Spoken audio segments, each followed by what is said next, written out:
process it at the semantics level. So this is handled at next level.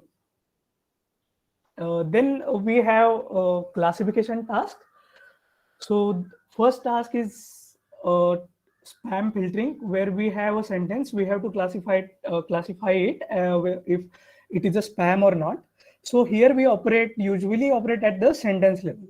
We look at the sentence and try to decide a class for it. So ML techniques are usually employed for doing this. Then we have another variation, that is document classification. We have a document, then we have to classify whether it belongs to politics domain or astronomy domain or biology or and so on. Here we have to process the text at the different level, right?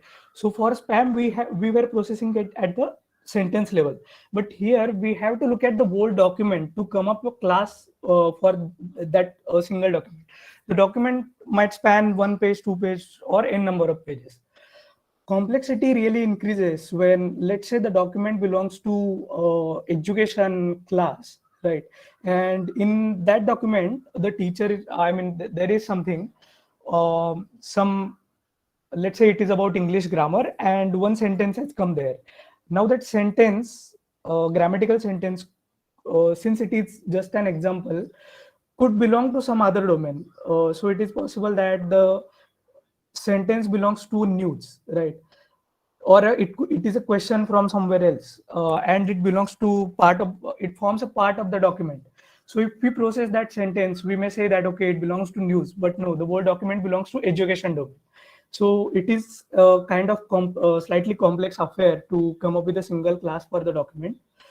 Here, various ML techniques and nowadays deep learning techniques are being employed. The complexity further increases when we try to predict the sentiment for our sentence.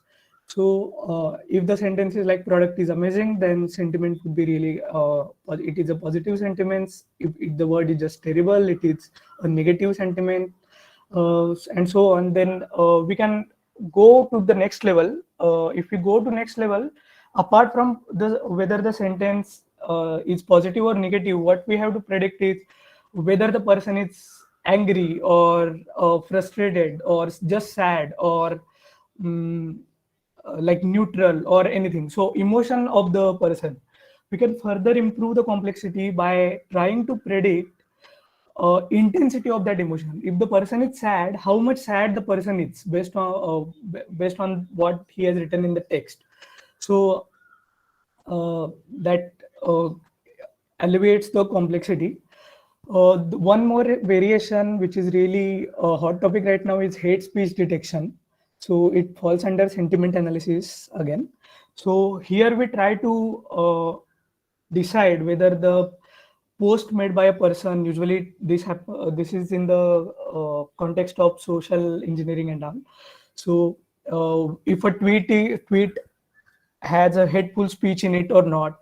So these are like hot problems right now. Then also there is a quite growing interest in understanding whether the person is biased based on the writings. So if I just scan through your Facebook posts or Twitter posts, I can decide whether you are biased towards some political organization, let's say, or towards some ideology and so on. So industry is really interested in doing this to make more money, obviously. Further, it becomes more complex when the text is noisy, because when we type on different public sites, usually we don't care about the structure, we don't care about spellings and all. So usually the text is noisy. We add sarcasm in it. So if sarcasm is present, the whole thing goes to a different level. Mostly we used code mixed text. So as I said, we may post in English, but use some Hindi words, some metaphor or something like that. And nowadays we use multimodal content. So we write something and then also include some image or GIF or a short video to express what we want to say. So when all these things come together, we have to go for some advanced techniques to tackle the problems that they possess. Then we move to the co-reference resolution task. So here we have a passage, right? And then we have these words like he, son, and so on, right? For machine, it is very difficult to make sense, like what does the word he is referred to. So here it refers to the person Harry Potter, but understanding it is really difficult. If you just process the text, let's try to see with what entity or object the word child is attached to. You start reading it, Harry Potter, a boy who learns, and so on. You have to go through a lot of text, and then you encounter a word child, right? So the machine has to actually memorize or make sense out of what it is reading, what is going on, and go back into time, so far away in the time, do like kind of time travel to associate the word child to the word Harry Potter, which it had seen some time ago, right? So this is like co-reference. There are also forward links. Sometimes we write in such a way that we may start with this sentence like he is someone from his life, blah blah blah, and then in the next sentence we say Harry Potter did this. So again, for machine it is very difficult to map or connect he and Harry Potter, because now Harry Potter is coming in the future, right?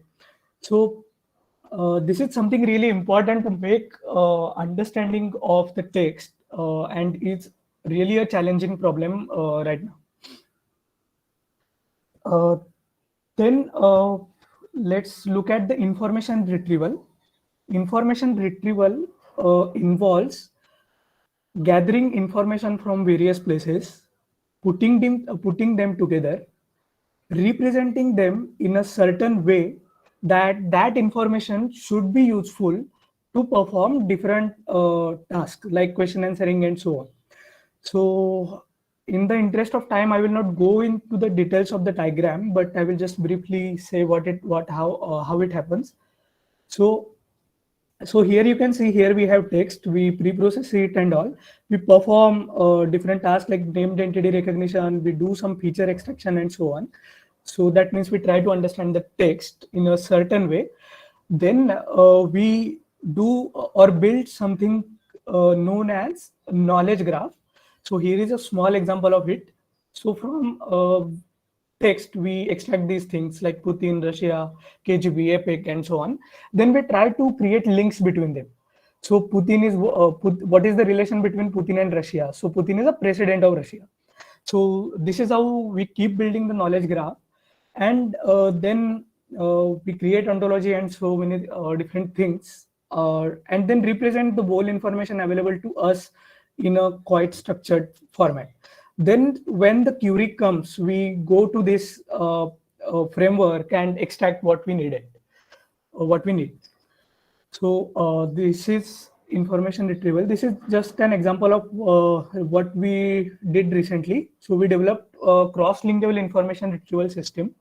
So I'm saying cross-lingual because it can extract information from various places on the internet, and the information could be in various languages. Here are the 9 languages which our system supports. So you can do search like you do it on Google. So you can just type or search anything. You can ask questions and so on, and our engine will go to the internet. It will take information from various resources and give you the response. So this is like a bit more complex than what I showed you on the last slide, because it involves different languages, and then mapping information from different languages is quite challenging. Then we will look at natural language generation. So this simply means a computer will generate a language for you. You might have already seen example. So we usually, when we write a mail or something, we type something and it gives us the next word, right? So I was playing and then probably the system would say predict the word cricket. So this is like the most easiest task in natural language generation. Uh, Recently, the whole ballgame has changed how text is produced. Earlier, it was rule based, then it made use of statistical based techniques and so on. Now it is completely deep learning based. So now the language models like BERT, you might have heard about GPT or Elmo. These are being employed for this. So how their trend is, we on the bottom layer, you can see we pass the words or sentence to them, right? Then we drop some words in the sentences and ask the this neural network or the BERT system or the model to predict the words that we had dropped. So we had the Rikama Jaga Bhara, right? These models do the Rikama Jaga Bhara for us. And in that process, they understand what the text means. They understand the underlying phenomenon of the language and so on. So Grammarly is one example that is based on BERT. And yeah, so here it's one example that you can try out. So if you have heard about GPT-3, it is recently released. It is not free. You have to register as a student and get API access and so on. You can do it. So here is a piece of conversation with GPT-3 model. Okay.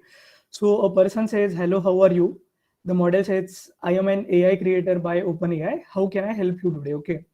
Then the person or human starts asking questions about God and if we are living in simulation, if you believe in God and so on.